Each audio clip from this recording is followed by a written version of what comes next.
Hello D23 fans, this is Christian Milan again with the third D23 Expo 2019 planning video. And this one is going to be about lines.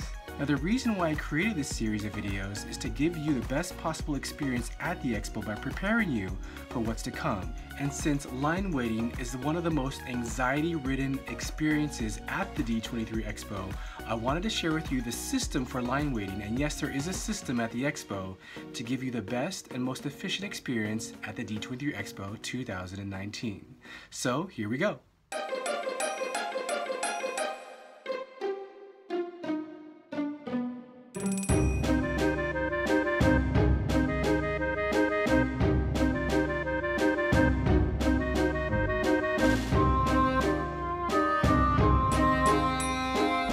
Now right off the bat, I'm going to share with you the two most important things that you can take away from this video. If you just want to listen to these two things, here they are.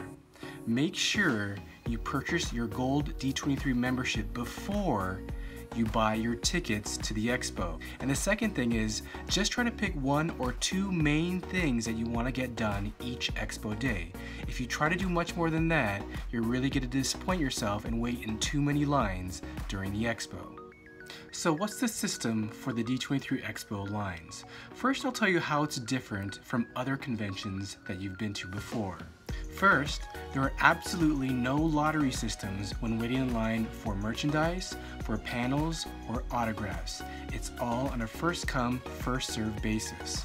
So the earlier you get there, the more you'll get to do. The second way it's different from other conventions, particularly Comic-Con, is there is no holding places in line for big groups to arrive later in the Expo line. At an undisclosed time, they're going to give wristbands to the people in line, such as these. This is for preferred seating, and this is for the autograph sessions for the Marvel Pavilion. They'll assign these at random times during the course of the morning to those who have been waiting in line. Those who are not waiting in line will miss their chance to get these wristbands. And the last way that the D23 Expo is different from other line systems at other conventions is that when you're in line at D23, they entertain you. They show you movies, or you can see a parade from the line, or they have high energy MCs that excite you and tell you what's to come before you get into a store. Now let's talk about special gold membership line privileges. There's going to be a special section in the line specifically for gold members. They're going to get priority seating in Hall D23, the biggest expo panels. There's going to be a section on the ticket that they mail to you that indicates that you are a gold member. And here's the trick. You really only need one gold membership to buy up to 4 gold membership tickets. The other 3 do not have to be gold members. When you buy those tickets, the 4 tickets will each have on the ticket that this is a gold member ticket, but you only need one to purchase all 4. And all 4 will actually get gold membership access. And a word of caution, make sure you have your gold membership in place before you buy your tickets. If you buy your tickets and later you upgrade to gold membership, it's a lot more difficult, but not impossible, to make sure all those tickets have gold on it. So just make sure you have your gold membership before you buy them.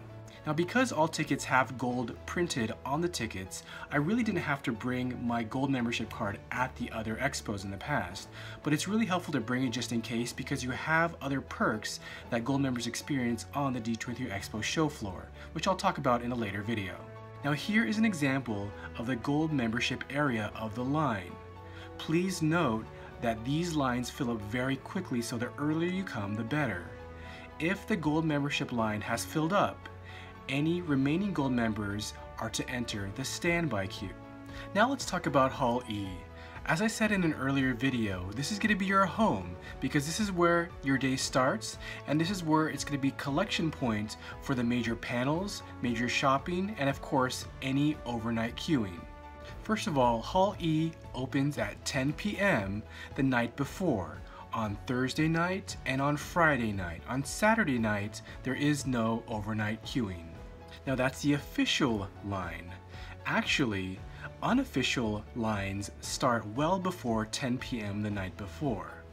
As early as 7 a.m. the day before the expo open, there are people unofficially lining up in front of Hall B and C. Also know that even though Hall E is a collection point for those early arrivals, if you arrive the day of the expo and you arrive after 7 a.m., they're going to ask you to line up in front of Hall C, the expo entrance. So here are some tips for waiting in Hall E. First, even though it opens at 10 p.m. officially, they'll start probably letting people in around 9 p.m. So make sure that you have all your things ready by 9. So once they let you into Hall E, they're going to split you up. To the right, you'll get to see the Hall D23 line, and to the left will be everything else, including the show floor, merchandise, and smaller panels. And I can't emphasize this enough, Hall E is really, really cold. Make sure you're not dressed in just a t-shirt and shorts. Try to bring a sweater, maybe an extra blanket, and one of those inflatable pillows to make your stay there very comfortable. In Hall E, you're going to be lining up in an area that's almost completely concrete, so make sure you bring something comfortable to sit on. Also, there's going to be television monitors playing really loud movies, so if you're sensitive to that, make sure you bring earplugs as well. So the system of lines for waiting for Hall D23 Big 4 panels, the Legends, Animation, Live Action, and Parks and Resorts goes as follows. There's going to be 3 sections in Hall E, A, B, and C, that correspond to 3 sections in Hall D23, A, B, and C.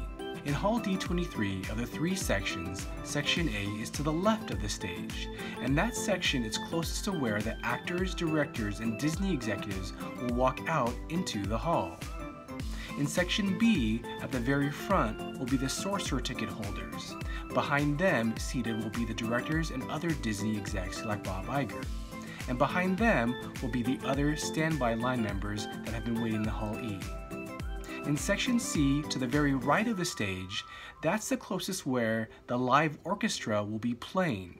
I personally prefer to sit in Section B or A because it gives me a great view of the stage and it gives you the easiest access when you exit Hall D23 to the show floor. So now I'm going to share with you very specific line waiting strategies so you can do what you want at the D23 Expo. Let's start with the most difficult panel to get into at the D23 Expo, and that is the live action panel on Saturday morning at 10:30 a.m. To get into this panel, you had to be in that Hall E line at least before 4 a.m. the morning of. If you arrived anytime after 4 a.m. for the 10:30 presentation, you did not make it into Hall D23. People actually waited up to 12 noon the day before on Friday to get into that Saturday panel. That's almost an entire expo day that people were willing to forego just to get into the following day's live action panel. The second hardest panel to get into is the animation panel, headed by John Lasseter on Friday afternoon at 2:30. The latest that you can get in line is at 11 a.m. to make that animation panel. The big question is, can I do something on the show floor before the afternoon animation panel? The answer is yes. In 2017, you were able to get in early to the show floor, but as long as you were able to get off the show floor and back in the animation panel line in Hall E before 11 a.m., then yes, you could do a little bit before the animation panel. And again, they will give out wristbands for the live action and animation panels, so please do not leave the line or hold any places in Hall E to get into Hall D23. The third most difficult presentation to get into was a Parks and Resorts panel at 3 p.m. on Saturday afternoon. To ensure your place in this presentation, you'd have to be in line at least by 11:30 a.m. Many people waited the entire day for this presentation. In 2017, at the end of the Parks and Resorts panel, they actually presented us all with this special Fantasmic Fast Pass that allowed us to see the redone Fantasmic a full day before it opened to the public. Who knows what kind of special surprises are in store at the end of the Parks and Resorts panel in 2019. The last Hall D23 panel I want to talk about for line strategy is the Legend panel. That's pretty much the opening ceremony where Bob Iger kind of introduces the D23 Expo and talks about the plans for the weekend. To get into this presentation, you'd have to arrive at least before 8 a.m. on Friday morning. Since the Legends ceremony begins at 10 a.m., that gives you at least 2 hours that you'll be waiting to see the Legends panel. Oftentimes people waited a full night before to get the best seats. A big question is, can you attend all the Hall D23 presentations for the weekend? And the short answer is yes. The only way you could pull this off is if you forego any of the show floor in between presentations. So if you were to say go to the Legends panel on Friday morning, right after it's over, you'd have to get right back into Hall E to wait in line for the animation panel. And on Saturday morning, you'll have to go into the live action panel, and right after that, leave to go directly in line for the Parks and Resorts panel, but you can do all four. Now for the arena presentations, which hold a gaming panel, some Imagineering, and other larger presentations, they're actually going to have 3 separate lines. The first is the Gold Member line. The second is the Stage Pass queue. And the third is the Standby queue. Now the Stage Pass you could also obtain in Hall A. You can get a Stage Pass for any arena or other smaller panels in Stage 23 and 28 on the upper floors. But let me be clear, you do not need a Stage Pass to get into these presentations. It's not officially a ticket, it's only a chance for preferred seating in those panels. And it guarantees you admission into those panels as long as you have your Stage Pass and bring it to you at least 30 minutes prior to the show. Now that we've talked about the panel lines, now let's talk about lines for the show floor. By far the most challenging lines for the show floor is the Disney Store line. The reason for this is the most limited and exclusive items are sold at the Disney Store. Some of these edition sizes are 500 and under. Now in the past, if you wanted to purchase any Disney Store merchandise that had a run size of 500 and under, you definitely had to arrive at Hall E the night before. Now D23 also likes to use the limited edition size of 1023. That's 1023 total pieces that they're going to sell at the expo. My Blue Fairy and Incredibles box sets actually had a run size of 1023, and for those editions you had to arrive by about 12 midnight the night before. Now the great thing about the Disney Store is they release a lot of these limited edition items in waves, some on Friday, some on Saturday, and some on Sunday. So just because you weren't able to obtain some of these items and you didn't see it there on Friday, you just might be able to obtain it on Saturday or Sunday morning. This Rain Spooner John Lasseter shirt was released in waves every day on Friday, Saturday, and Sunday. The next most popular store on the show floor is the Imagineering store, which is Mickey's of Glendale. Mickey's of Glendale will sell limited edition pins and anything related to Imagineering. You will be waiting in this line at least 5 hours. Now the third biggest merchandise line on the expo show floor is for the Dream Store. Now the Dream Store sells specifically D23 Expo branded merchandise, such as this hat right here. Anything that says D23 Expo on it, you'll find at this store. The great thing about the Dream Store is that they pre-publish a lot of their items in advance. And when you enter that line, they're going to give you a list of limited edition pins that you can purchase directly at the register. And that is why, once you got into the show floor, you really didn't wait longer than 2 hours to get into the Dream Store. If you were to go later in the day, you probably waited about 30 minutes. So let's talk about Store Pass. Store Pass is actually like Fast Pass for any of these 3 stores, Disney Store, Dream Store, or Mickey's of Glendale. Just like the Stage Pass, you're able to get any store passes in Hall A. They start distributing the passes once the expo opens at 9 a.m. to arrive at your store at specific blocks of time from 12 noon and after. If you really want to maximize your shopping, I highly recommend the following strategy. First, arrive really early the day before. Then, when the door opens for the show floor, go directly for the Disney Store. Next, when you're done with the Disney Store, drop your bags off at bag check at the front of the expo. Then, quick as you can, go directly to the Store Pass line to get store passes for either Mickey's of Glendale or the Dream Store. Go to the show floor, and then in Disney Consumer Products, there's going to be a lot of limited edition items that go for sale about midday.